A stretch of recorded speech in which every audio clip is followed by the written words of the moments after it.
Hey, beautiful girl. What's up? What's up? Oh my gosh. So good morning, good Saturday, good morrow. Good, all that good stuff. We're just going to start off right from the bang. And I'm going to read it because I'm still getting into the jive of and these minutes. it's mostly a podcast anyway. Well, let's just say we are your go-to podcast for the discerning enthusiast of design, art, infotainment, gossip, and artisting gift of what? Gabbing. Featuring yours truly, myself, Kelly Ellis. You know, a little bit about me from television, things like that, but not here, which is really kind of fun. So I'm a little incognito here with my bestie, educator, reporter, radio extraordinaire, Lucas Abram. Hey, who's wiping tears from the show we just finished. I just finished, but oh my God. Thank you, my love, for being here. Oh my gosh. Now, monthly, later weekly, we're going to be bringing you news and interviews of some of the fiercest creators, designers, and entertainers breaking down the how design and art and a barrel of laughs, because you know I had to add that in there. I know. Can bring and keep joy in you day and night. Well, like always with our guests, we find out what and the why and the when art and design first affected them, which you know we love so much, and how they apply that in their work. And of course, but not like most importantly, into their lives. Like, how do you apply that in your lives? So grab your favorite poison and let's get started. Let's do it, because today we are going to, in fact, let me make sure that sister's not texting us. She's on her way right now. Good. From her beautiful home, award-winning singer-songwriter, queen of flamenco rock fusion right here in Catalonia, in Spain. Tori Sparks is going to be joining us live in the studio. And she's also going to be playing us, she's going to be...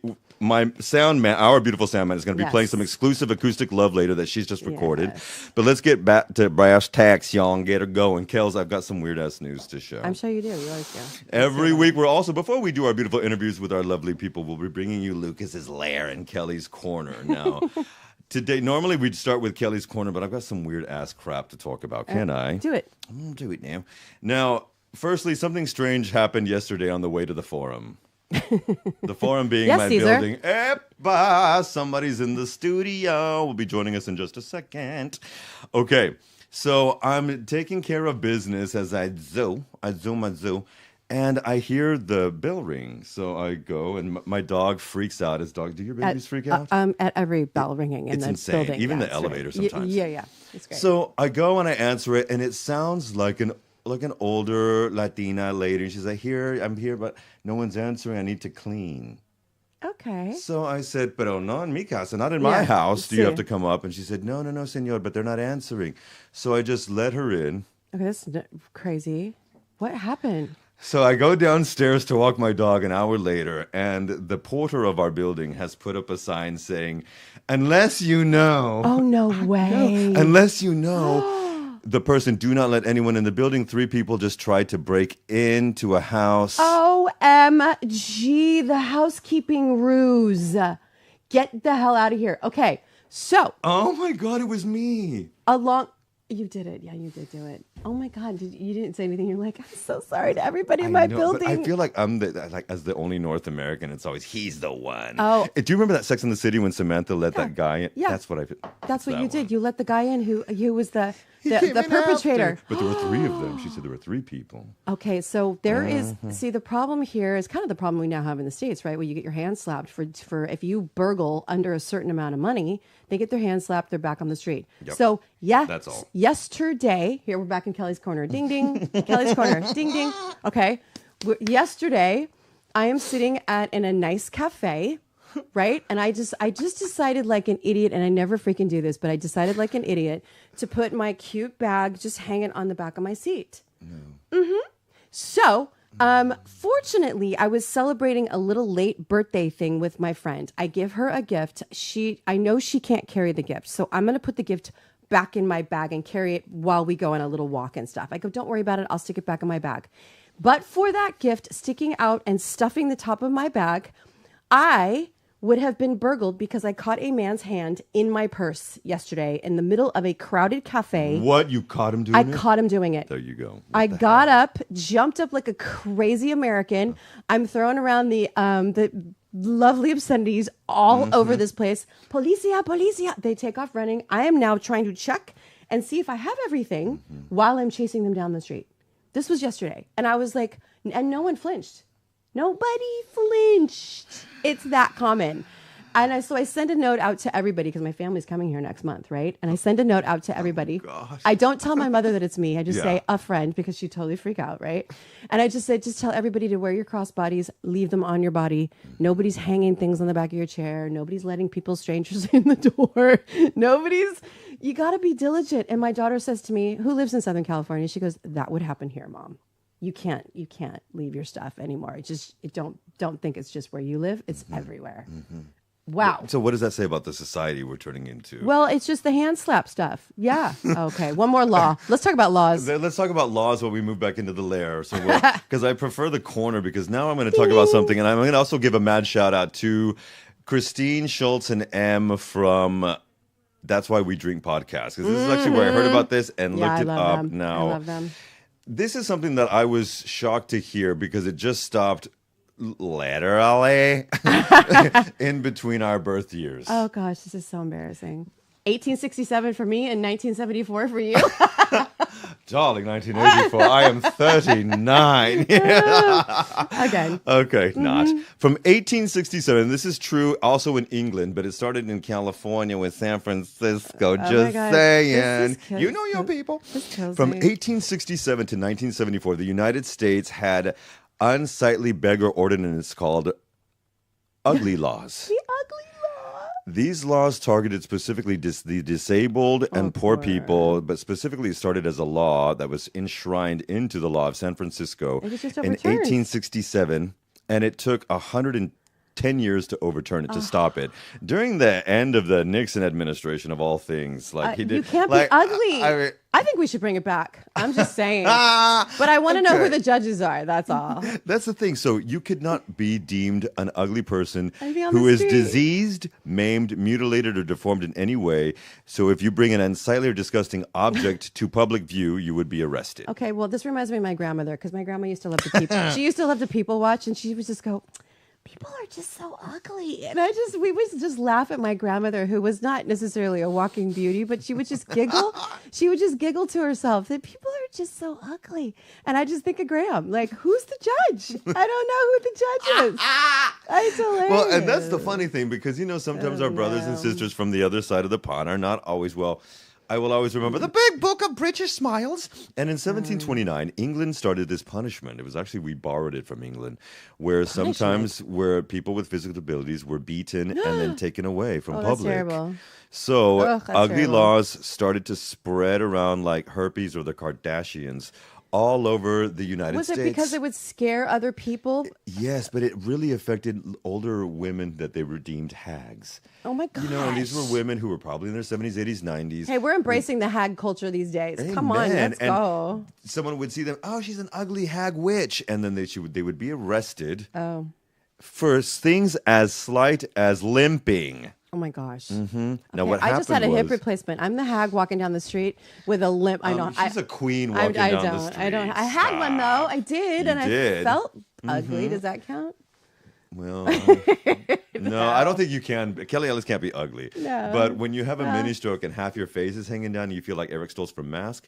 That then you can happens. make- yeah, that happens. happens. My friends happened to my friends. It happened to your Yes. housemate and to me. Exactly. My gosh, it's scary. What would Jesus do? Well, Jesus said, "Hail to the no, keep it going." Right. Because in New Orleans, what happened was New Orleans got a lot of these. That sounds weird. New Orleans got a lot of these ugly people from California. Sorry.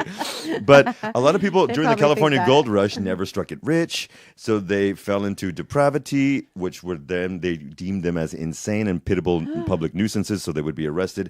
And then they would send them down to New Orleans. Oh, poor New Orleans. Well, that's So- why there's so much flavor in New Orleans. We got so much going on there. We got some real realness in we got New some Orleans. ugly flavor coming like up. I it. love New Orleans, I do though. too. It's Now, good. Portland, Oregon then enacted their own ugly law and really specifically Ugly San Francisco, laws. but Portland and Chicago really, really took the This is gamut with them. And crazy. it spread on through the 20th century into the end of the 20th century. The last ugly laws were finally repealed in 1974 in Omaha, Nebraska. Wow. Tell you what. Now, no, excuse me. It was Chicago that finally repealed it. Omaha, Nebraska started the repellation of these laws in Chicago is like, 1967. we're arresting too many people. We need to turn this law over because there's just too many people in jail right now. Sorry, It's an Chicago. insanity that actually now you could be held Oh, no. until jail or be sent to the poorhouse, or Oh my gosh, if this you is were terrible. movable, they would send you to a working Who farm. can afford any of this? Like, what they repealed the ugly law because like, nobody could afford to prosecute it. Come on. They're So like, you it's want to know what they ridiculous. changed the law to? It's changed to something? They changed it. They rectified it and changed it to the Rehabilitation Act of 1973. Okay. So this was still occurring. These things were still occurring for one more year after this Rehabilitation This is Act kind of stopped it. crazy. And finally, in, like I mentioned, Chicago, they finally stopped it. Wow. So Wow. ugly laws prevented some people with physical disabilities to get any public service or aid at all. Well, maybe it helped. It says it helped the public hygiene management scheme. So that spurned something else. So, like, instead of persecuting, arresting, beating people who needed help, we just went the other way and start instituting public hygiene management schemes, which that makes sense. So, all right. I mean, with the good comes the bad. I don't know. Or bad comes the good. It's just Crazy. when we heard about this. I know. We both died. We're like, wait, what? I kind of like it. Wait, I'm sorry. Wait, what? We both Who's did the die and then judge? were resurrected on Passover. But it was a very... I just instantly went to my dating apps and went, wow, who's the judge of the ugly laws? Because there's a lot of people that really just need some help on these dating apps. Did I mention that before? I think I have. Well, I think we've mentioned on a couple of this... Yeah, we're not going to do it again. Well, it's fun to be single and fabulous. Question mark? God, I'm mentioning a lot of Sex and the City stuff. I know. But more than that, we've got the most Yay! beautiful Gorgeous. queen of music coming gonna let into her us. In in. fact, that would be a lovely I'm idea gonna- if you ding can, dong. dear.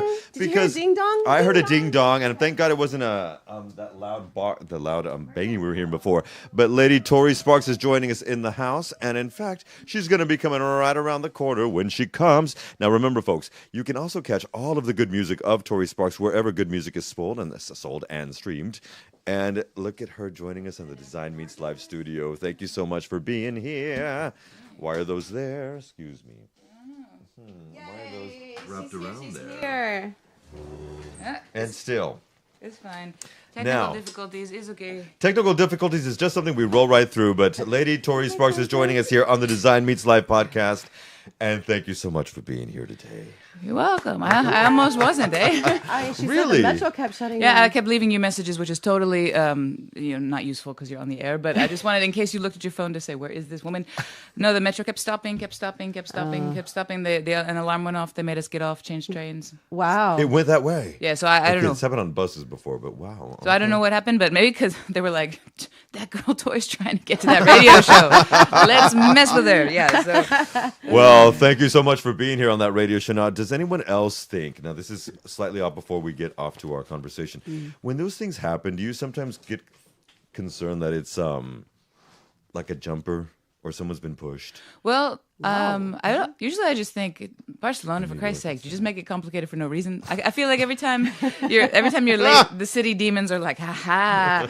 But no, not usually, because honestly, that kind of thing tends to happen more on the regional, no? The regional train Yeah. service. Yeah, it happens a Yeah. lot more on the regional trains than the metro. So, for better or for worse, no. Okay, let's just say no. But Lady Tori Sparks is here, and like we've as she's dubbed here in Catalonia, the queen of flamenco rock fusion. Thanks. And wow, you have a lot to talk about. We have a lot to get to. In fact, let me draw up those questions right now. Luckily, I speak fast. Yes, and All right. so do we. Please. Well, I'm happy to see you guys, and thank you for having me. Oh my God, how have you been? Let's keep it real. Well, the makeup makes me look like everything has been fine. Isn't that the beauty of makeup? A little smoke and mirrors. I put it on the metro, actually. That's why the Metro stopped. Yeah. Because you imagine what it would have looked like if you... No, it's I'm fine, except it's been a crazy year. So the thing is, when things are fine again after having had a year of illnesses and injuries and problems, then when you get back to work, it's like quite a shock to the system. So on one hand, I'm very grateful and I'm fine. On the other hand, I'm working so much that I have to put on my makeup on the metro. So I'm good. gosh. But I'm happy because, you have to be appreciative of having work when you just spent months and months in That's bed true. without work, right? That's true. And we will get to that because it's super important to you and a topic that we want to talk. But let's start from the beginning for people who don't know who you are. So tell us where you were born and how you eventually got into music. Like, how did that start?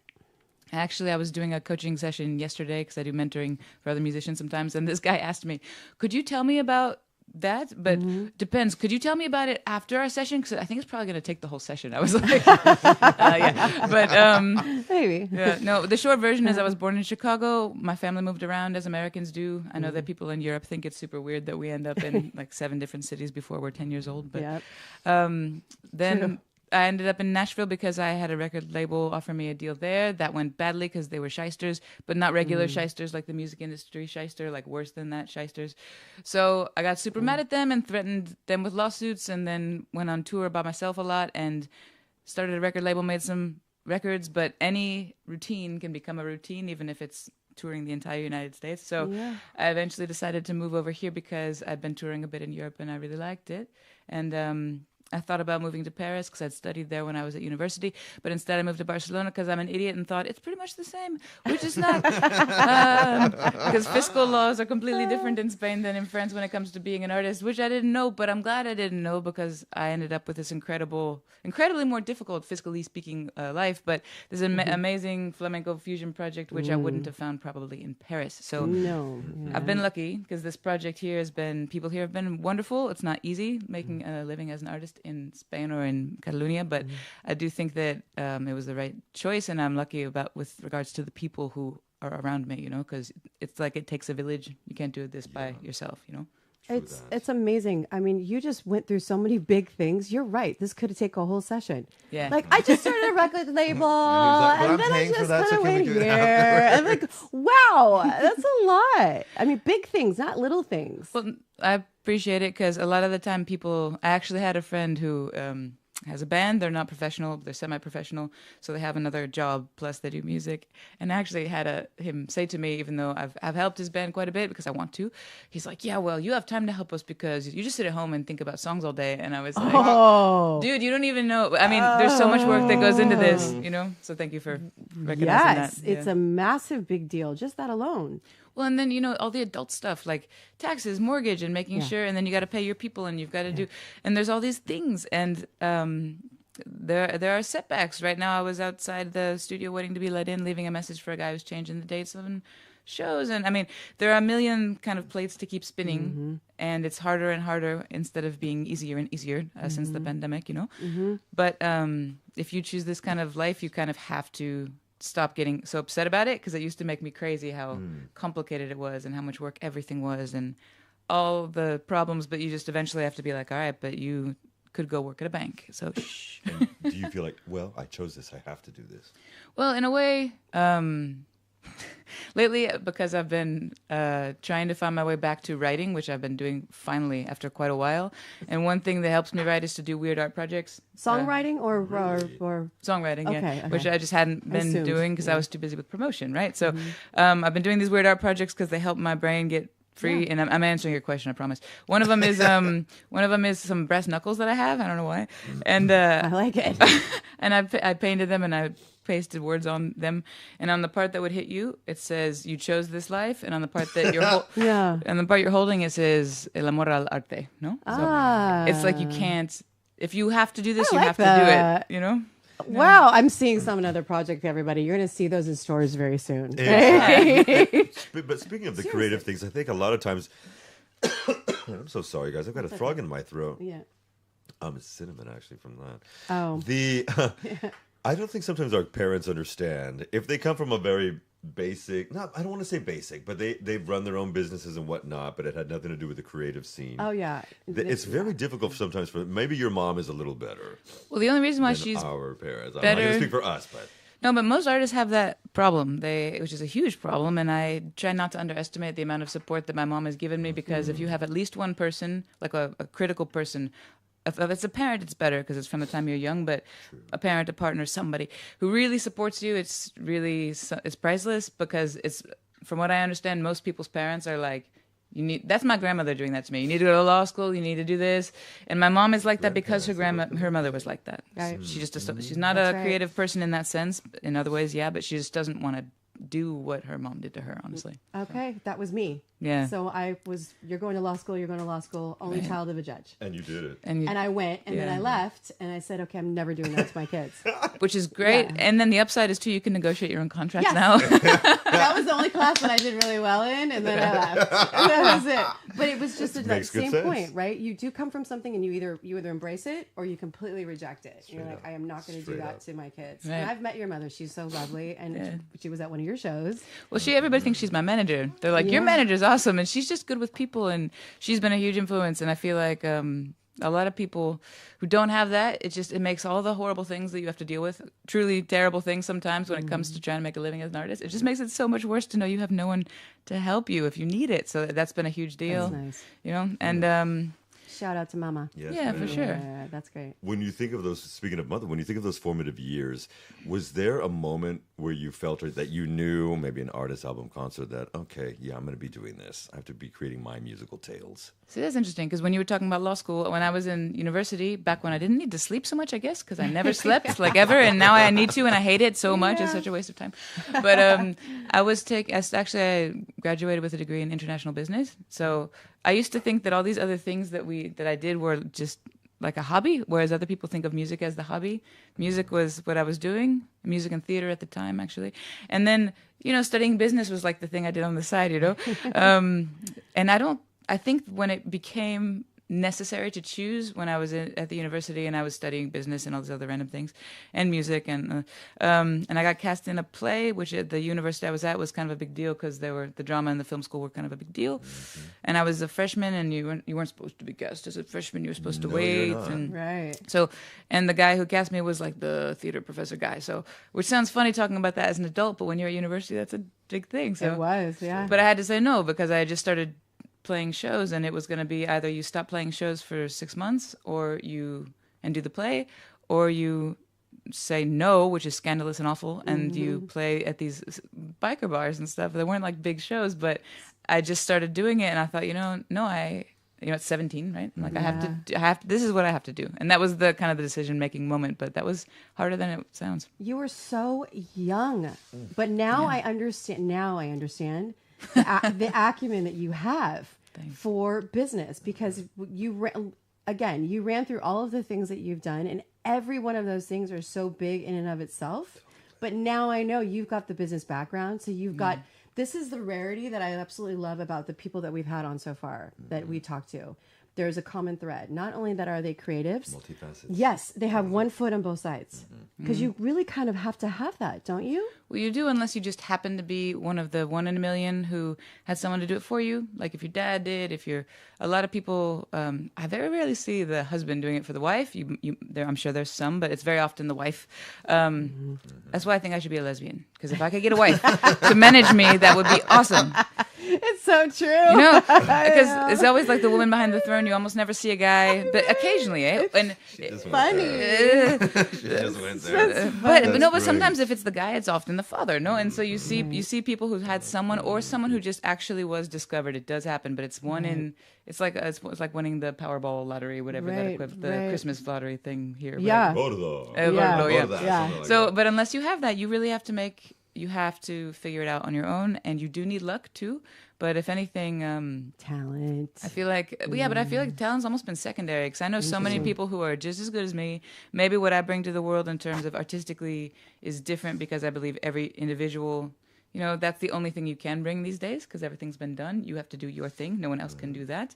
But there are tons of people doing incredible things, but they just don't know how to promote themselves. Yep. So that's why I like to promote other artists, and I feel like I could be better at it. I feel like I was actually better at it before, but that's interesting. In which way? Because I feel like this is going to sound like super histrionic, I guess, but I feel like the demands made on my psyche by social media and all these different things, and the way that the industry has changed, has caused me a lot of anxiety, and it makes it harder to know. It makes it harder to work. And it also makes it harder to know where to focus my energies, which is why I've had trouble writing for the past few years. Okay. And why I'm trying to get back into it by ignoring some of that stuff, even though that stuff's necessary. It very, right? So you mentioned the difficulties in the industry, especially since the pandemic. Just highlight that a little bit. Well, I mean, it's easy to blame the pandemic for everything, like the way FedEx charges you 50 extra euros because of COVID. What the hell, you guys? Still. So, Right. but Still? yeah. Oh, yeah. COVID charge. jerks. So Right, it's over. So I could. It's not, but it's not that. It's the fact that a lot of venues, especially small to medium sized venues, have closed down, or in Spain have started instituting the illegal practice of charging artists rent to play. Like, and I'm not talking It's crazy. $100. I'm talking 800, 1,000. It's What is the mindset behind that? It's that you want to play, and there's a ton of you out there who want to play too. And if you're not going to pay it, somebody will. So Unbelievable. it's quite not all venues, of course, but there are more and more of these in Spain. And then in other countries, it's just that there are fewer venues than there were before. There are fewer promoters than there were before. A lot of the independent promoters who worked with independent artists are older because they came from a different mindset. Some of them are just done with it. They're old, they're done, or they have passed away. I know several who have. And so fewer places to play. Everybody's got money problems, these venues included, and they're doing the best they can. So to a point, they do have to sort of go for the safest bet when before maybe they would try a younger artist or somebody who they don't know. And by younger, I mean, in my case, I'm not just starting out, but if I go to a new city where nobody knows me, that's the same thing, right? So there's that. And then just the fact that there's more musicians than ever because people were stuck at home, and now there's all these people who, with all of my respect and love in the world, who are competing for the same slots as the people who this is their actual career. Right. And it's made it harder, as well as, the streaming thing actually is one of the guiltiest culprits, because in the past you made money from selling music in a pretty steady way, and now most people, the way that they rate an album is Taylor Swift's album was the most streamed album, Beyonce's album was the most streamed album. They may make money from that, but the algorithms with streaming platforms means that independent artists, you make very little money from streaming, even if you have hundreds of thousands of streams. So it's But how important is it? It's really important because in the past, it used to be concerts, which are now harder to get. Even if you can fill the room, it's still harder to get. Right. Concerts are harder to get than ever before, and merch sales are a fraction of what they used to be because of streaming. So you have mechanical royalties from your songs in commercials, or, I mean, there's other revenue streams, but that's the thing. You have to work 10 times as hard to get almost what you used to make before. Wow. And you got to maintain social media. And now that you're 40 and you're not 20, you have to dye your hair, and you've got to go to the gym all the time. And you have to take care of your body, because as a woman, if you're not attractive, you also aren't valid in this industry. There's a lot of things. Ugly laws. Yeah. Just saying. We were just talking about before ugly laws in the U.S. So let's just go back really quick. So it's very, very interesting. I was picking up on, being able to do things yourself, the streaming and how important that is, social media, how important that is. I'm still mind blown that you would have to pay to play. That's what we're saying. I don't though. It's not legal. It's not legal. So what are the recourses that bands and individual artists can take against these bloody bastards? Well, I know that this is a very unpopular opinion, and I just did a huge interview with Nebraska Music, which is an independent music magazine and blog. Okay. And these guys were so sweet. This guy, I think it's Jaime, is the... From Nebraska. But it's not from Nebraska. It's from here, but they call it Nebraska Music because they love roots music. So okay. Which is very cute. I just did this 3-part, incredibly long interview with these guys from this Nebraska Music blog from Spain. And they and we talked about it. And the third part was just published, I think, yesterday.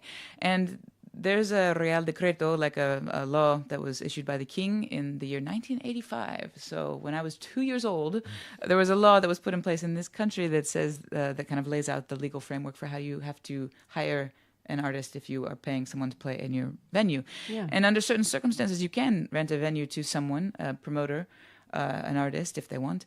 But those circumstances are almost never the circumstances that we encounter. No. So the circumstances are, it's empty. It's it's the room with the equipment that's there, and that's it.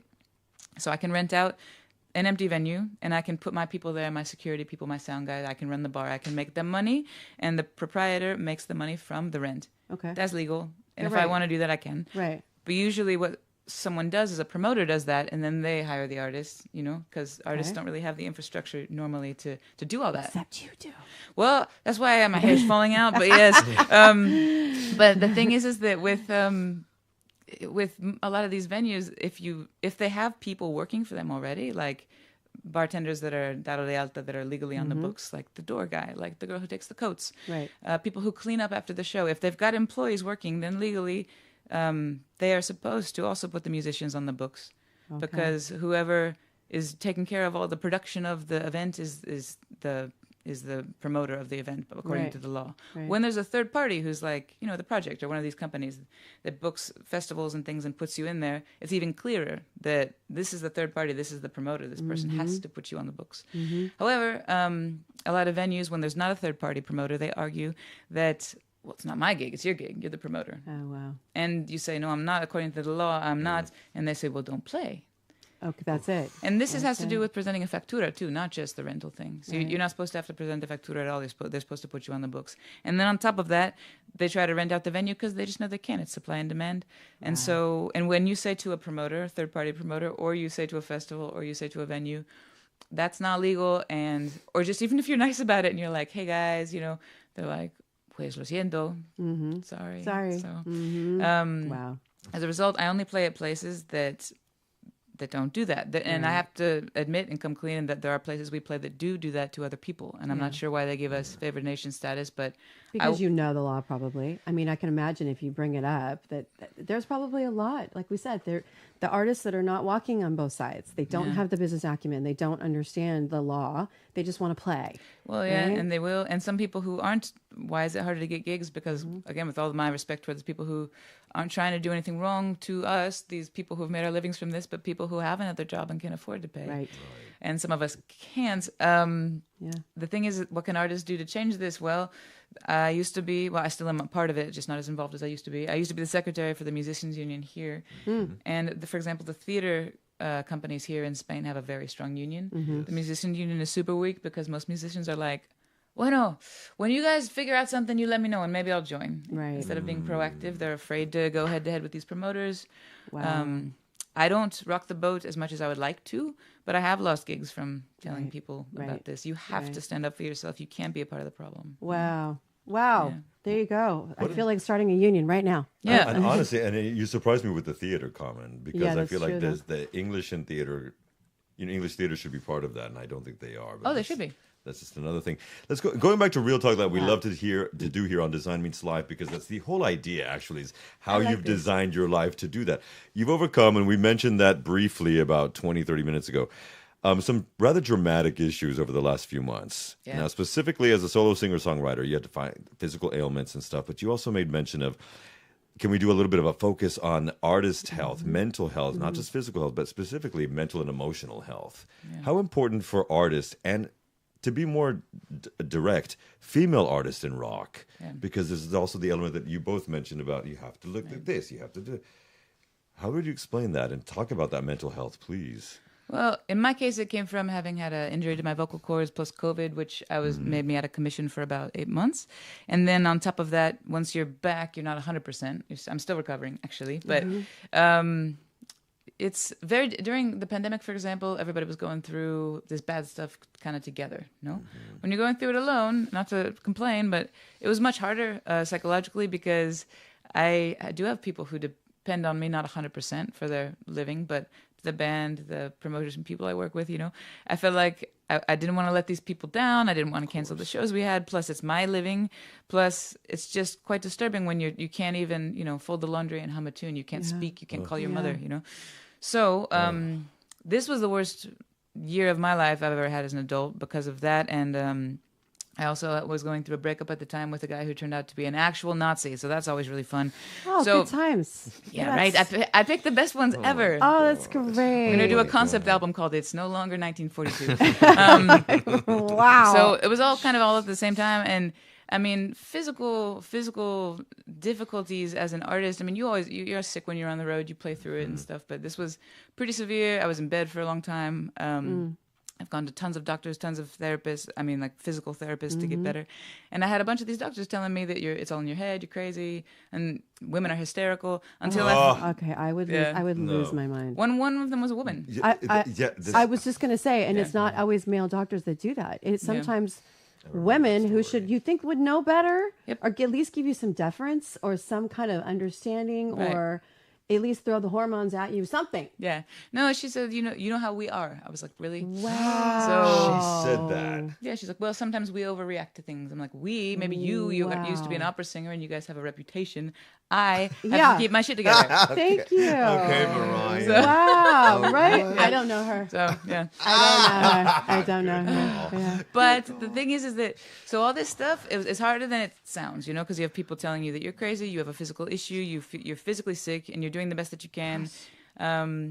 Eventually, when they figured out what it was and got treatment, it's fine, but it's a long road. It's expensive. Months of treatment as well, I have to add. Right, and it's also months of previous work that I had to cancel. So you're killing yourself to get these shows that are hard to get. Yeah. You have to cancel them. You have to tell your band you have to cancel them after you just did this in 2020. So there was quite a bit going on. And then the mental health aspect, I didn't expect it to impact me, but when you feel like you're fighting against something, like the first month when I had this going on, you're fighting to just try to get better. But then when it seems like you never will. And not being dramatic, but for months you don't have a voice, Right. And everyone's telling you you're nuts. It can impact you no matter how strong you are. And I think my image on social media, especially for example, is like, Yes, of course. like the tough warrior queen. I course. can always do it. And so I talked about this a bit on social media, just not excessively because I'm a private person when it comes to my personal life, but just to tell people like, this is what's going on. This is what happened with this person I was with who was bad news. This is what happened with my health. This is what happened with these doctors who told me I was nuts. Just one post. Because I think it's important because people do identify. I mean, they really do. When you go through something, it's really amazing. What we do is we're I don't know if we're trained, but we've trained ourselves to jump online, right? We jump online and you start typing and you just want to find somebody who is in alignment with you. Well, it helped. I think It helps. That was actually the point of it, not to make it sound like my life experiences should be impactful to anybody, but I know that they are because I try to separate sometimes myself as the product as myself from the individual human being. And I know how people see me, So when you show them like, I'm not always this tough, amazing person. And what you guys should appreciate, my point was, first of all, if you're feeling like this, you're not by yourself, you're not alone. Exactly. And second, if you see an artist up there, male or female, but if you see anybody, especially a woman, it's just true, doing her work on stage, respect the fact that she's up there in spite of. Yeah. Like there are moms, for example, I don't have children. How could you be a mom and do this ridiculous job? Like respect for those people, So I wanted people to know that because I've honestly had more clients come to me for mentoring or for vocal coaching and stuff since then. That's great. They felt like somebody knows what I'm going through. Thank God. See, they relate. They found you and they relate because people are really searching for somebody that understands them. And so when you were in that same struggle, you can imagine there's probably a handful of women, if not more, Literally. all over the world going, I feel crazy. Right. And I don't know who's going to listen to me. And then you jump online. That's what we do to try to connect and find somebody. So it's very impactful. Well, you try to, you have a mic in front of your face as an artist. So that's why I do a lot of benefit concerts and stuff too. Because you try to give, of course, I got to promote what I'm doing, and I'm proud to do that. And I don't think it's wrong. Some artists feel like it's somehow bad. I don't, but I do think you should use it also for good. And if you're going through something, I don't like to go online and just be like, man, my boyfriend's a jerk. But I can't say stuff like, look, if you're with someone who doesn't support you and who tries to bring you down, you can't stay with that person because how hard have you worked for your craft and your work? You need to find someone who supports it. Things like that, just occasionally, just to help people. If Reminder. I can, It's a reminder. And you know yourself when you find those little pearls every so often, they resonate. They really do. We send them to each other, hey, I thought of you when I saw this. Because it does, you just go, I needed that today. It's good. I was reading a book by Nick Cave and, and I felt better when he was, I'm going to see him. Yeah. We're going together. Yeah. And It's a date. Yeah, because he's one of those artists who, he seems fine, but if you know anything about his life, he's gone through a lot of stuff. Yes. So, just not that I'm Nick Cave, but I met some people out in the waiting room now who were talking to me as if I was Madonna, like you don't know what impact your work has on other people. Exactly. So it's humbling, but it's also a responsibility. Yes. Yeah. And as a woman too, I feel like these days, it's a good thing that men are told they're allowed to have emotions. That's good because they weren't. But women still kind of aren't because if you do, you're crazy and you're hysterical and you're weak. Hysterical and erratic. Yeah. So it's important to be upfront about this stuff. And if someone does say, well, do you feel like because that's you have ovaries? And I'm like, dude, probably. Do you bleed 5 days a month? Get out of my face. You know, just be upfront with it. It's really crazy. Yeah. It is really crazy. I applaud you. And I applaud the women. ability. I applaud women in general. Thank you. Damn We'll take man. it. Damn it, man.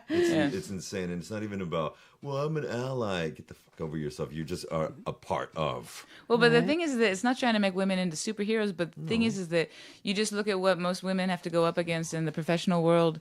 And then on top of that, like I said, I know about some guys out there are going to be going, ugh. But I mean, the physical issues that you deal with as a female too, I mean, you still have to sing. You still have to work on it with your clients. You still got to do what you got to do, even though our bodies are actually kind of a volatile ecosystem all the time. That can really affect your voice, for example. I mean, just a million things. So It is. I think talking about it's good because someone out there is going to hear it and be like, oh, it's not just me. Absolutely. Do you? I have to. Excuse me for interrupting. Do you No. remember that line from Clueless where she said, "We're supposed to swoon to these guys that get out of bed, run their hand through their greasy head, and put on a dirty hat, while we're doing all this to look."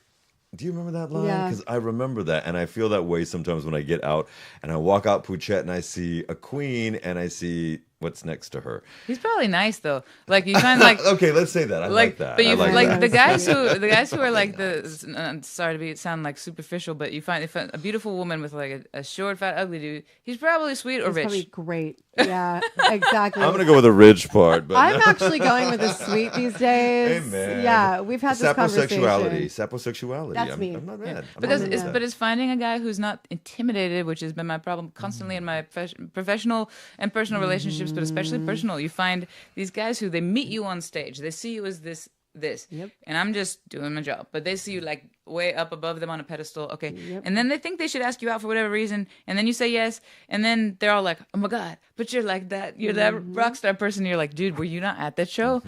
All it is some eyeliner and some hairspray. Just chill. It's very true. It's very true. I recently, I'm just going to interject myself. Pontificate. Right? I just for a minute, I'm running into the same thing. So I'm very public like you are. Right. They can search you. They can do a Google. They look and they're like, oh, you're on television. Oh, you're on TV. And then they watch every episode, think they know you. Right. They watch you on stage and they think they know you, right? You wrote these songs. So then you sit across from them and they think, okay, but I can't, I'm not this, I'm not that, I'm not this. And it's so hard to just go, look. Insecurity factor. Yeah. Over it. And then they don't like they don't like that you put on makeup. They don't like that you're thinking about how you look. But then they do want you to look that way because if you don't look that way, it's like, oh my god, are you sick? Right. Like, no, I just don't have lipstick on today. But Oh. Can I ask about something can we run to Kelly's Corner really quickly? Sure.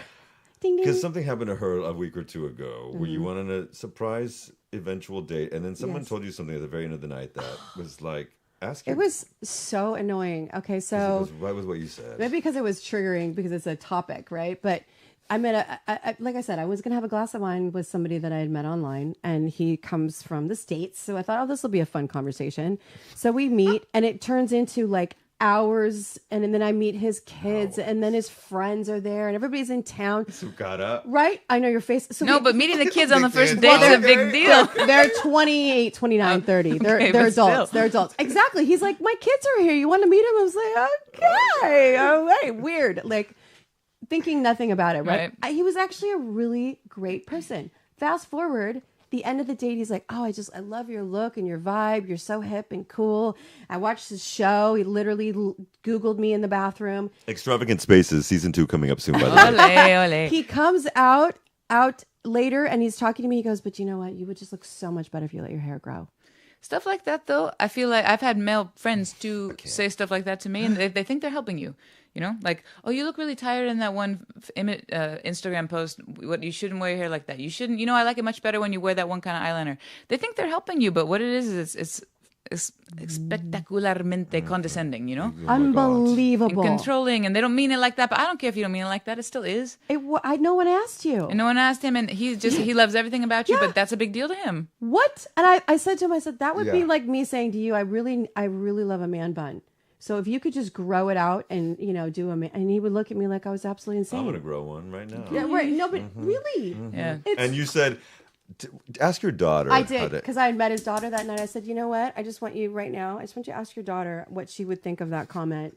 And about 30 minutes later, I got nothing but a gush of apologies. Nice. Yeah. Well, with the one ex that I mentioned, besides the whole, Nazi the thing. Nazi Issues. thing, which actually was a thing, which, yeah, obviously. And German he was. Well, that's why it's even weirder. It's like, dude, you guys know that this is not supposed to. Anyway, but before that, when there were some issues that I was already thinking about, this isn't good, this isn't good.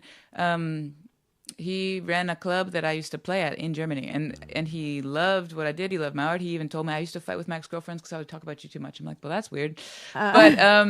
But then at one point he started criticizing, my makeup, my hair. I don't like what you do when you're on stage because you do this and you should be more natural. And I'm thinking, first of all, we've known each other for years and years as the artist person. Yeah. Second, it's work, Third, did I ask you? No. And it came up in a really inappropriate moment too. And I did say, and by the way, this is not a constructive time. Like right now, while you're being a psycho and asking me if there's cameras in the walls, not a good time to also say, and I hate your hair. How about What? use your brain and then use your mouth? But the thing is that people, human beings in a relationship, it's wrong to ask the person to accept you for who you are and say, but let me change you though to make you how I want. And as a female, you do run into that a lot, and a lot of men don't get that that they're even doing it. They don't even see that they're doing it. And I still don't stand for it. And then as a public figure, as you know, people feel like they have the license to do so because they've seen you on a screen. Yes. Yep. Oh, I didn't like that, blah, blah, blah. Oh, this looks so much better when it was this way. Or you should.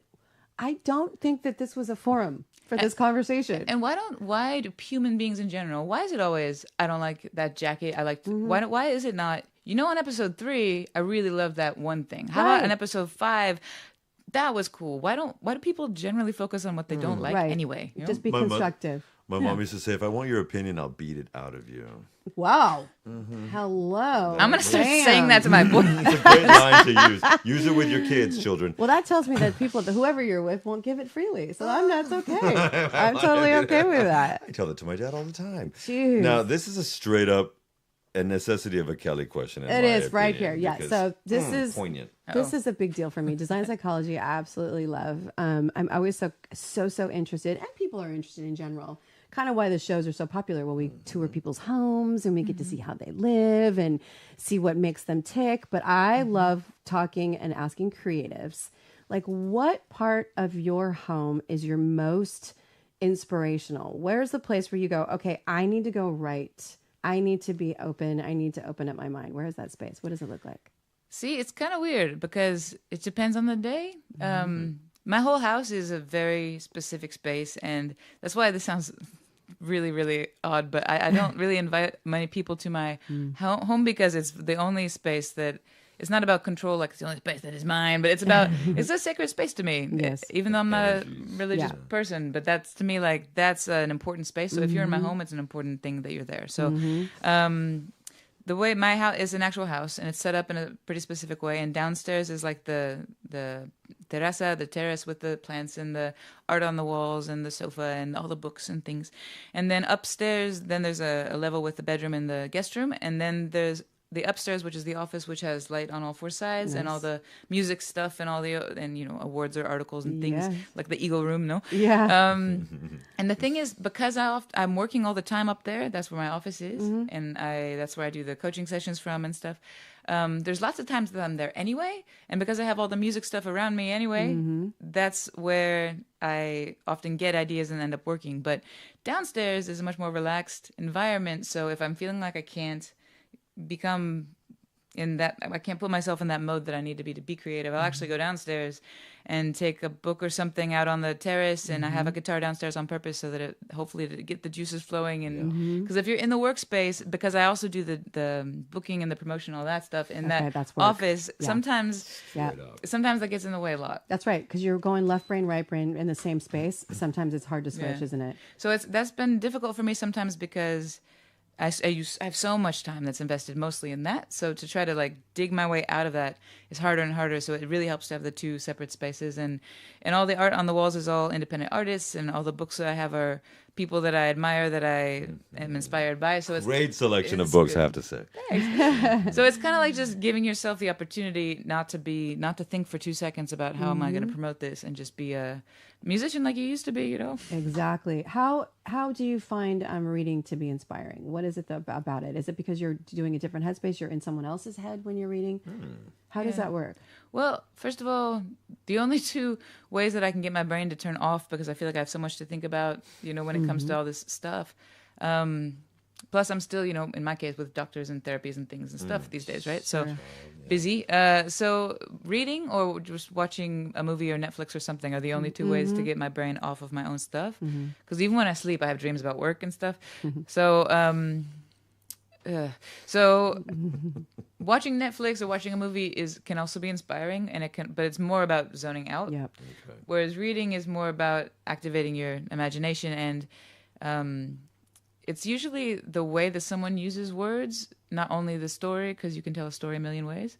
But that's why I was talking about Nick Cave. That's why I liked reading these books that I've just been reading by him, and other people who are like Lorca, who's a Spanish poet, which most people would know that, but just in case you don't. I mean, the way he uses words, just the way people put words together usually gives me an idea, because as a songwriter, a lot of people's inspiration comes from the music. Mine more often than not comes from the words first. Wordsmiths. Yeah, so That's interesting. Really interesting. I think it's amazing, you know, when you run across that, it does inspire you. It sparks. It can just be the same 6 words or the same idea. Wouldn't it be interesting to give people 20 words and have them put together a concept, but just see how they do it?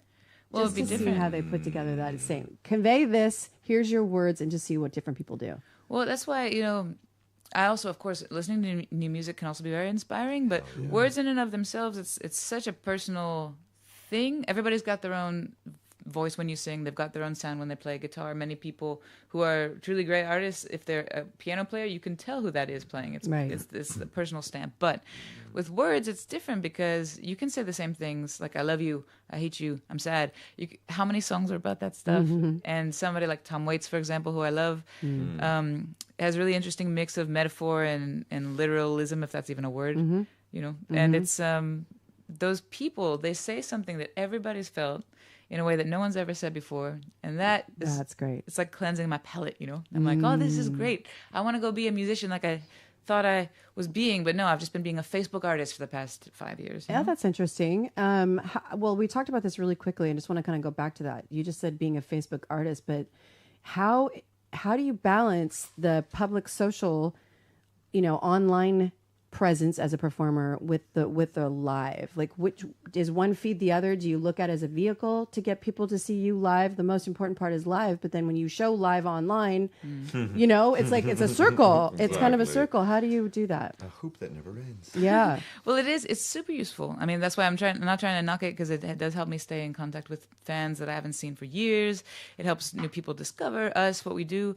And so it's good when you're playing a lot, because then you have material to put online, and when you're not playing, you can usually find something, recycle it, and still be active and still be present in people's imaginations. And I feel like I'm good at that. The only problem is I feel like I direct more of my energy towards that than I do towards creating, and that is where the problem comes in for me. The balance, right? Because I don't just post whatever. I'm very careful about what I post, and it takes forever. And I used to really enjoy it, actually, because it felt like part of the creative process, and I like promoting what we do because I'm proud of the work we've done with the band, and it's fun to share it, you know. But to be honest, lately it feels like it's getting in the way of being creative. So that's where I'm having trouble finding a balance now. And when people say, "Why don't you just hire a social media manager?" It's because for 2 reasons. First of all, I'm not so famous that just any single post that I put, you just get billions of likes. Right. I have to know what people are going to respond to, and I know my audience. Curate it. And second, I mean, seriously, with the amount of money that they're paying us and the Yeah. streaming revenues It's and stuff, expensive, yeah. like I'm just going to hire a ton of people to work for me. It's hard to do. And that's what brings the necessity of having to perform. Speaking of, we're going to start wrapping up in a bit, but what's next on the spring and summer playing agenda? Yeah, I'm so excited. Well, I'm lucky because normally I always say if I had the choice between finding the love of my life and a booking agent, I would totally go with a booking agent. And I mean that, and I've always meant it my entire life. Maybe that's why I haven't found the love of my life yet, because the booking agent's right around the corner. So let's hope so. Well, they'll be both. But right. Not my dad. Dad behind the throne. No. No. Hell to the no. Hell to the no. No, but I was lucky to find a booking agent, or at least for one region. This guy contacted me, and I was like, "Are you sure?" Because when people contact you, it's very often It's scary, huh? it can be a weirdo, or it can be somebody with good intentions, but they just can't, Right. So, but this guy from this company's called VREC, VREC Booking in Italy, and he said, "Would you like me to set up 5 or 6 dates for you in Italy?" And I was like, "It depends. Are you crazy? Or are you?" Yeah, cool? exactly. So he seems normal, and he Yeah. seems like a sweetheart, and he works with a lot of women artists, and he just enjoys it, and that's his vocation. Love it. You know, so I'm going to Hell yeah. Italy for That's about gonna a be week in June, correct? Yeah, first Brilliant. week of June, which is cool because I'm legally Italiana, so going back to my raíces is nice. Okay. Yeah, so that's cool. Oh and my gosh, exciting. that's so fun. I feel like there's a lot of really good things on the horizon in Italy for you. I hope so. And here too. Yeah. I'm just thinking personally. I feel like there's like a great guy there for her who's just going to be like, somebody new. There's Well, gonna be some fresh stuff going on I'm there. gonna go with that one too. I wouldn't be unhappy to have a relationship. It's just I can't have one that gets in the way of my job. Exactly. So I So- feel like this person's going to be in the industry. That would be useful. But My all the prediction, guys I I've don't been know. with as of late, all of them, like the past 10 years of relationships Yeah. have been people who've been in the industry, and I'm like, dude, you know how this works. Right. Why are you being such a little about it? Well, So- if you Ego.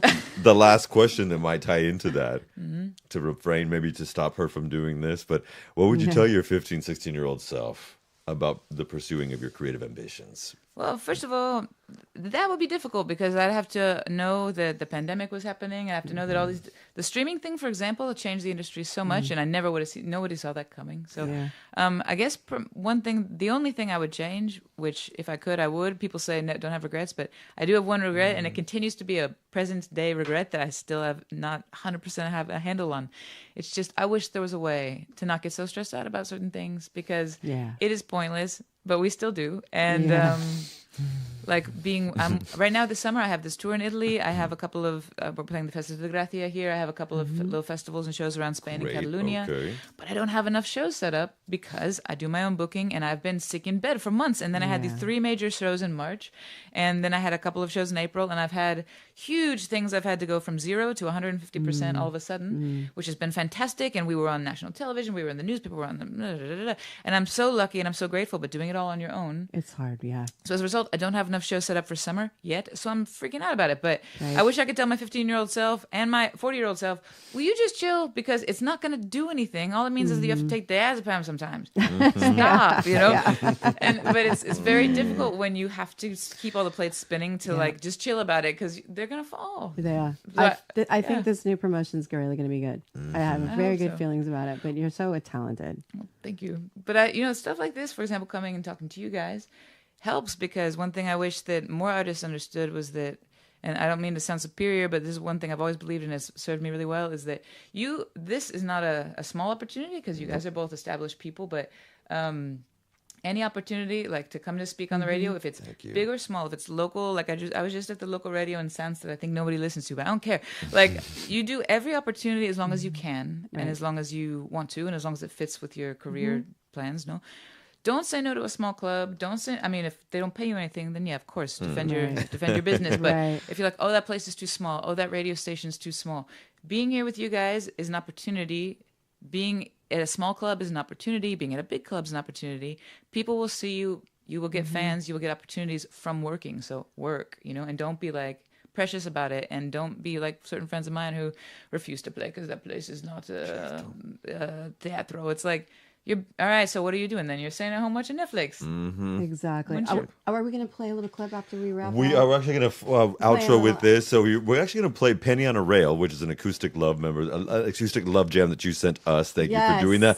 Nice. We talked so much we didn't play the other track, but we'll get to it on another time because this is what we do when you design your life now. Exactly. So everything you do in your life is designed by you, for you, and others. So when you start to see your world as something you're designing, it brings a whole new sense of awareness that we are so excited to share and talk about. Especially with we people like need more Tori. of it. Yeah, we need more of that in our lives. Well, and thank you for showcasing independent artists because I know that you guys are both independent creative people.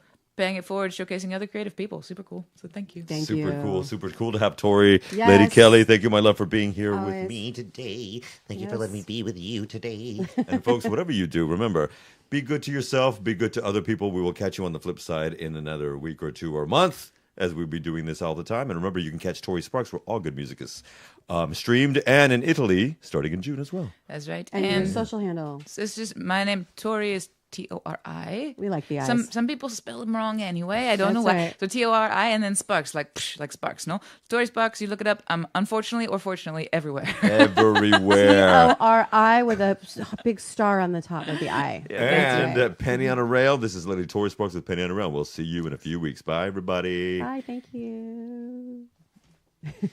Yes, I didn't come into your life just to be your wife, just to be a guide to a blind man, Lord, just to hold the flashlight. So before the batteries go, before you're left on your own, yes, I wrote it in blood on the living room rug. Why I gotta be moving on now before it ends. I gotta begin to explain. Oh yes I do. I said I love you like a penny on a rail loves the train. Now through the years I've explored every pore. Oh, I thought I knew you well. More importantly, I thought I knew by myself. Now I get drunk by myself, or sometimes with Chino, and then I pull you, oh my love, off the shelf. Yes, the movie in my mind, play and rewind, and play and rewind, and rewind. Oh, oh, before it ends, I gotta begin to explain. Yes, I said I love you. Oh Lord, like a penny on a rail, love the train, yeah. 'Cause I didn't come in your life. Aquí va solo de guitarra, vale? Just to be your cooking and clean little housewife. No, babe, not to mend your socks, not to do your laundry. I need a man who's gonna do his own laundry, you know? Oh, and now the curtain is down. Yes, Lord. I said I feel him clearing the stage. Oh, baby, yeah. I hear those wheels running in there in the pouring rain. In the pouring rain, yeah. Before it ends, I gotta begin to explain. Oh, yes, I do. I said I love you like a penny on a rail loves the train. And that don't mean that I don't love you. No, I said I love you. Oh, like a penny on a rail loves the train, baby, yeah. I love you like that penny on a rail.